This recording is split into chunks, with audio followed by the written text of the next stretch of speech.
Hello everyone, আজকে আমরা অষ্টম অধ্যায়ের 6 নম্বর সৃজনশীল প্রশ্নের সমাধান দিব। তো 6 নম্বর সৃজনশীল প্রশ্নে এখানে নতুন একটি জিনিস শিখবো আমরা, নগদ বার্তা কি বা কারবারি বার্তা কি বা কোন বার্তাটা আসলে নগদ বার্তায় আসবে, এই জিনিসগুলো নিয়ে কিন্তু আমরা যত কনফিউশন ছিল সব ক্লিয়ার করে দিব আজকে। সেই সাথে এখানে নগদ প্রাপ্তি জাবেদা এবং নগদ প্রদান জাবেদা, এই তিনটি প্রশ্ন এখানে চেয়েছে এই 6 নম্বর সৃজনশীল প্রশ্নে। তো 6 নম্বর সৃজনশীল প্রশ্নটা কি সেটি পুরাটুকু আগে পড়ে দেখি, তারপরে আমরা এটা সমাধান করব। কি বলা আছে দেখো, হায়দার অ্যান্ড সন্সের নিম্নোক্ত লেনদেন সমূহ 2015 সালের নভেম্বর মাসে সংগঠিত হয়। তাইলে দেখো, নভেম্বর মাসের 1 তারিখে শহীদের নিকট 5% বাট্টায় নগদে বিক্রয় 8,000 টাকা। তাইলে নগদ যেহেতু বলছে, এখানে আর শহীদ চেনার দরকার নাই, কিন্তু এখানে একটা বার্তা আছে। এই বার্তাটা কি? এটি কি নগদ বার্তা না কারবারি বার্তা? এখন তোমাকে আগে নগদ বার্তা এবং কারবারি বার্তার সংজ্ঞা জানতে হবে। কারবারি বার্তা হলো দ্রুত পণ্য বিক্রি করার সময় জন্য যে ছাড়টা দেওয়া হয়, দ্রুত পণ্য বিক্রি করার জন্য যে ছাড় দেওয়া হয় সেটি হলো কারবারি বার্তা। ঠিক আছে? আর দ্রুত পাওনা টাকা আদায় করার জন্য যে ছাড় দেওয়া হয় সেটি হলো নগদ বার্তা। ঠিক আছে? তাইলে কারবারি বার্তা নামে কখনো হিসাব করা যায় না। কারবারি বার্তা ওই পণ্য বিক্রয়ে যে অ্যামাউন্টটা থাকে সেখান থেকে কারবারি বার্তাটা বাদ দিয়ে নেট বিক্রয়টা লিখতে হয় ইনস্ট্যান্টলি। তার মানে কারবারি বার্তা নামে কোনো হিসাব হবে না। আর নগদ বার্তার নামে সবসময় হিসাব করতে হয় দ্রুত পাওনা টাকা আদায় করার জন্য যে ছাড় দেওয়া হয় সেটি হলো নগদ বার্তা। তাইলে এখন তোমাকে প্রশ্ন করি, 1 তারিখে এই যে 5% বার্তা, এটি কি? এটি কি কারবারি বার্তা না নগদ বার্তা বলো? এটি কারবারি বার্তা। কি? এটা হলো কারবারি বার্তা। তাইলে 8,000 টাকা নগদে বিক্রি করছে 5% বার্তায়। তাইলে 8,000 টাকার 5% কত হবে? 400 টাকা। এই 8,000 থেকে 400 টাকা বাদ দিলে 7,600 টাকা নেট বিক্রয় হিসেবে আমাকে লিখতে হবে। হ্যাঁ, তাইলে এই 7,600 টাকা পেয়েছি, আর বাকি টাকা বার্তা, কারবারি বার্তা ওইটা। নভেম্বরের 4 তারিখে বলা হচ্ছে মালিহা অ্যান্ড সন্সের নিকট হতে 5,400 টাকা প্রাপ্তি এবং বাট্টা প্রদান 100 টাকা। এই যে এখানে বাট্টা 100 টাকা প্রদান করেছো, কাকে প্রদান করেছো? মালিহা অ্যান্ড সন্সকে। তাহলে মালিহা অ্যান্ড সন্সকে কেন প্রদান করেছো? এটা তার কাছ থেকে দ্রুত টাকা আদায় করার জন্য। তার কাছে টাকা পাওনা ছিল, এই পাওনা টাকা আদায় করার সময় যে ছাড়টা দেওয়া হয় সেটি হলো নগদ বাট্টা। তাইলে এই 100 টাকা এটা হলো নগদ বাট্টা। এটা ক নম্বর প্রশ্নে যাবে। হ্যাঁ, নভেম্বরের 5 তারিখে বলা আছে অফিসের জন্য ক্যালকুলেটর ক্রয় করা হলো। ক্যালকুলেটর, তারপরে কম্পিউটার সরঞ্জাম, এগুলোকে অফিস সরঞ্জাম বলা হয়। হ্যাঁ, তাইলে এটা অফিস সরঞ্জাম হিসেবে লিখে ফেলবো আমরা। এটা টাকা চলে গেছে, এখানে কিন্তু ক্রয় হিসাব লেখা যাবে না। হ্যাঁ, ক্যালকুলেটর করে করেছে। নভেম্বরের 8 তারিখে বলা আছে বিনিয়োগের সুদ প্রাপ্তি 4,000 টাকা। নগদ টাকা পেয়েছো কিসের মাধ্যমে? বিনিয়োগের সুদের মাধ্যমে।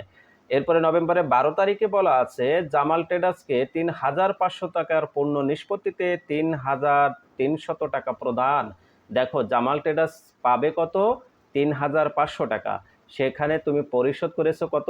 3,300 টাকা। এবং এই 3,300 টাকার বিনিময়ে তুমি পূর্ণ নিষ্পত্তি করেছো, তার মানে 200 টাকা কম দিয়েছো। এই 200 টাকা কি হবে?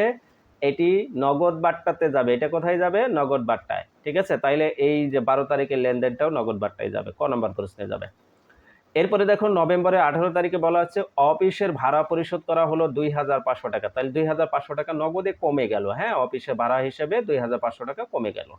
এরপরে ঋণ গ্রহণ করেছো 10,000 টাকা। এই 10,000 টাকা নগদে পেয়েছো, নগদ টাকা বৃদ্ধি পেয়েছে। ঠিক আছে? তাহলে এরপরে দেখো, নভেম্বরের 23 তারিখে কামাল ট্রেডার্স হতে 5% বাট্টায় চেকে পণ্য ক্রয়। ওকে, চেকে পণ্য ক্রয় আর নগদে ক্রয় একই জিনিস। 30,000 টাকার পণ্য ক্রয় করেছো, নগদ টাকা চলে গিয়েছে। এখানেও কিন্তু বাট্টা রয়েছে। এখানে কি বাট্টা রয়েছে? 5% বাট্টা রয়েছে। তাইলে ক্রয় করার সময় যে বাট্টাটা পাওয়া যায় সেটিও কারবারি বাট্টা। সেটি কি? কারবারি বাট্টা।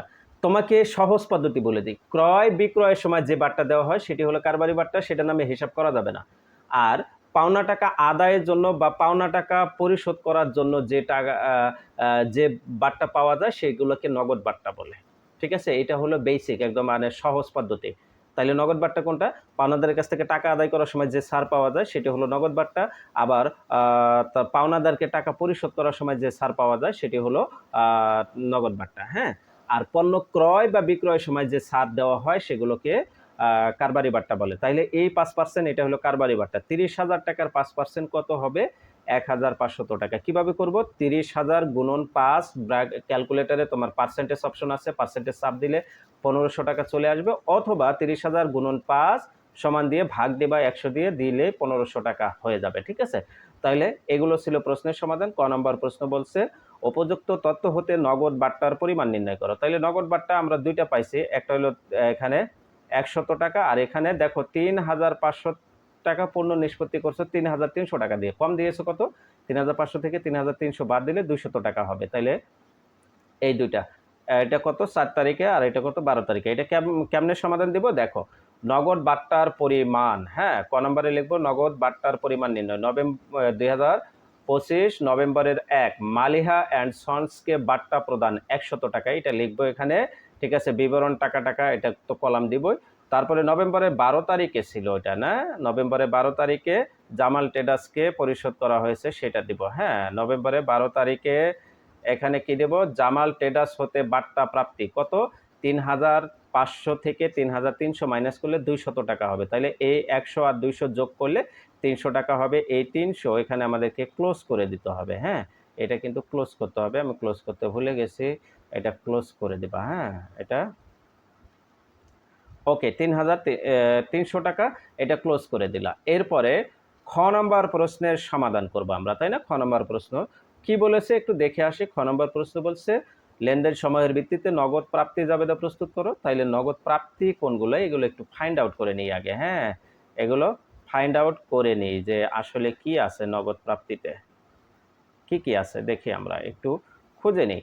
নগদ প্রাপ্তি মানে নগদ এবং ব্যাংকে টাকা পাইলে নগদ প্রাপ্তি হবে। দেখো, বিক্রয় করে টাকা পাওয়া যায়, নভেম্বরের 1 তারিখ নগদ প্রাপ্তিতে যাবে। এরপরে দেখো এইটাতে 5,400 টাকা পাইছো, নভেম্বরের 4 তারিখে এটা যাবে। ক্যালকুলেটর ক্রয় করলে টাকা চলে যায়, এটা প্রদানে যাবে। বিনিয়োগের সুদ পাইছো, এটা প্রাপ্তিতে যাবে। জামাল ট্রেডার্সকে টাকা প্রদান করছে, এটা প্রদানে যাবে। অফিস ভাড়া পরিশোধ, এটা প্রদানে যাবে। ঋণ গ্রহণ করলে নগদ টাকা পাওয়া যায়, এটা প্রাপ্তিতে যাবে। তারপরে এটা ক্রয় করলে টাকা চলে যায়, এটা প্রদানে যাবে। তার মানে 1 তারিখ, 4 তারিখ, 8 তারিখ আর 20 তারিখ, এই 4টি লেনদেন যাবে। তাইলে প্রথম 1 তারিখের লেনদেন কি ছিল? শহীদের নিকট 5% বাট্টায় নগদে বিক্রয়, এটা প্রাপ্তি ঘটেছে 8,000 টাকা। তাইলে 5% বাট্টা বাদ দিতে হবে। তাইলে হায়দার অ্যান্ড সন্সের নগদ প্রাপ্তি জাবেদা, এটা লিখে দিব নভেম্বরের 1 তারিখ। এখানে বিক্রয় হিসাব লিখবো ক্রেডিট হিসাব খাতে। ঠিক আছে, নগদান হিসাবের ঘরে কত টাকা লিখবো? 8,000 টাকা লেখা যাবে না? 8,000 থেকে এই যে 5% বাট্টা বাদ দিতে হবে। 8,000 এর 5% কত হলো? 400 টাকা। তাহলে 8,000 থেকে 400 বাদ দিলে 7,600 টাকা। তাহলে নগদান হিসাব ডেবিট 7,600 আর বিক্রয় হিসাব ক্রেডিট 7,600। এটা এই দুই কলামে বসাই দেব। ওকে, এরপরে 4 তারিখে বলেছে যে মালিহা অ্যান্ড সন্সের নিকট হতে 5,400 টাকা প্রাপ্তি এবং বাট্টা প্রদান 100 টাকা। তাইলে নগদান হিসাব ডেবিট, এটা আর বাট্টা হিসাব ডেবিট, এবং কি হবে? নগদান হিসাব ডেবিট 5,400 টাকা, বাট্টার ঘরে 100 টাকা বসাই দিব, আর এই দুইটার যোগফল 5,500 টাকা, এটা প্রাপ্য হিসাব ক্রেডিটে ঘরে বসাই দিব। এখন ক্রেডিট হিসাব খাতে মালিহা অ্যান্ড সন্স এই হিসাবটি লিখতে হবে। ওকে, এরপরে দেখো 8 তারিখে বিনিয়োগের সুদ প্রাপ্তি, তার মানে নগদান হিসাব ডেবিট, বিনিয়োগের সুদ হিসাব ক্রেডিট। তাইলে ক্রেডিট হিসাব খাতে এখানে বিনিয়োগের সুদ হিসাব লিখবো 4,000 টাকা, নগদান হিসাব ডেবিটের কলামে লিখবো, আর বিনিয়োগের সুদ হিসাব ক্রেডিট নামে কোনো কলাম নাই, তাই অন্যান্য হিসাব ক্রেডিট কলামে 4,000 টাকা লিখে দিব। ওকে, এরপরে ঋণ গ্রহণ করা হয়েছে, নগদান হিসাব ডেবিট, ঋণ হিসাব ক্রেডিট। তাইলে এখানে ক্রেডিট হিসাব খাতে ঋণ হিসাব লিখবো, নগদান হিসাব ডেবিট 10,000 টাকা বসাই দেব। ঋণ হিসাব ক্রেডিট নামে কোনো কলাম নাই, তাই অন্যান্য হিসাব ক্রেডিটে 10,000 টাকা বসাই দেব। ওকে, এবার টোটাল নগদ যোগ করব, 27,000 টাকা হবে। বাট্টা 100 টাকা হবে। বিক্রয় 7,600, প্রাপ্য হিসাব 5,500 এবং অন্যান্য হিসাব 14,000। তাইলে মোট ডেবিট কত? মোট ডেবিট এই দুইটা 27,000 আর 100 যোগ করলে কত হবে? 27,100। আর মোট ক্রেডিট হলো 7,600, 5,500 এবং 14,000 যোগ করলে কত হবে? 27,800। তাহলে মোট ডেবিট এবং মোট ক্রেডিট অবশ্যই অবশ্যই কিন্তু সমান হবে। তো এটি ছিল খ নম্বর প্রশ্নের সমাধান। গ নম্বর প্রশ্নটিও আমরা করে ফেলবো। তার আগে আমরা বলে আসি যে দেখে আসি গ নম্বর প্রশ্ন কি বলছে। লেনদেন সমূহের ভিত্তিতে নগদ প্রদান জাবেদা প্রস্তুত করো। তাহলে নগদ প্রদান জাবেদা আমরা প্রস্তুত করব। কিভাবে প্রস্তুত করব? এখানে যে 4টি লেনদেন রয়েছে এগুলো তো প্রাপ্তি, এই ব্যতীত বাকি যেগুলো আছে সব প্রদান। তাহলে প্রথমটা কি ছিল? ক্যালকুলেটর ক্রয়, একদম 5 তারিখ থেকে শুরু হবে। তাইলে ক্যালকুলেটর ক্রয়, এটা ক্রয় হিসাব লিখতে পারবো না, এখানে অফিস সরঞ্জাম হিসাব লিখতে হবে। তবে এখানে চেক নাম্বারে কলামটা কিন্তু দিতে হবে।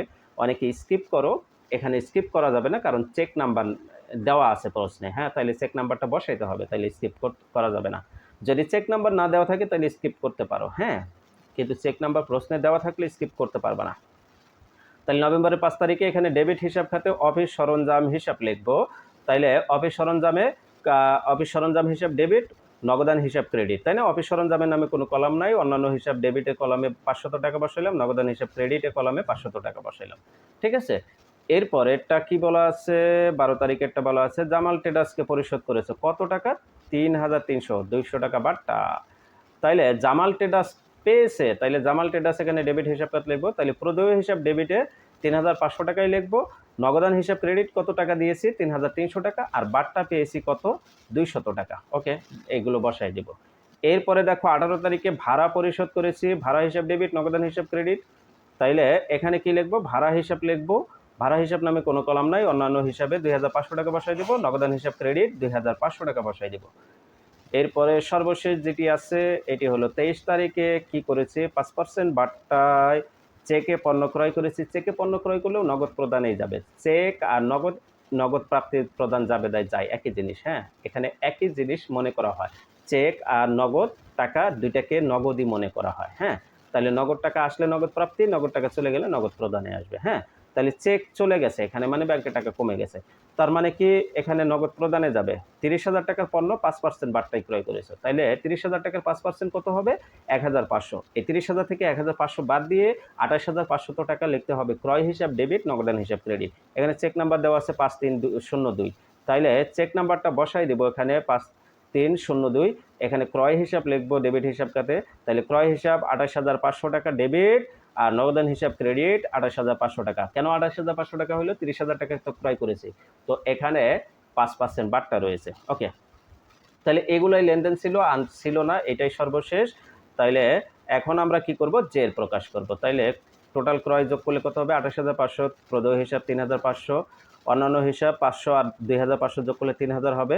নগদ কত আছে? 500, 3,300, 2,500, 28,500 যোগ করলে 34,800 হবে। প্রাপ্ত হিসাব 200 হবে। ঠিক আছে, এবার মোট ডেবিট কয়টা রয়েছে? 3টি। 28,500, 3,500 আর 34,000 যোগ করলে মোট ডেবিট হবে 35,000 টাকা।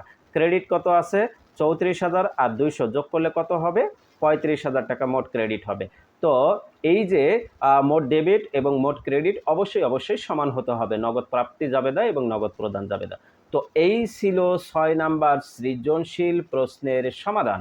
তো তারপর আশা রাখি তোমরা সবাই এই সৃজনশীল প্রশ্নের সমাধানটি খুব সহজে বুঝতে পেরেছো এবং পেরে গেছো যে এটা সমাধানটা কিভাবে করতে হবে, বা তোমরা না দেখে এখন করতে পারবে আশা রাখি। যদি কোথাও কোনো কনফিউশন থাকে বা কোনো প্রশ্ন থাকে বা কোনো সাজেশন থাকে বা কোনো পরামর্শ থাকে, আমাকে জানাবে কমেন্ট করে, আমি তোমাদেরকে সেটা রিপ্লাই দিয়ে বুঝিয়ে দেওয়ার চেষ্টা করব বা রেসপন্স করব। সবাই ভালো থাকো, সুস্থ থাকো, দেখা হচ্ছে পরবর্তী ক্লাসে। আল্লাহ হাফেজ।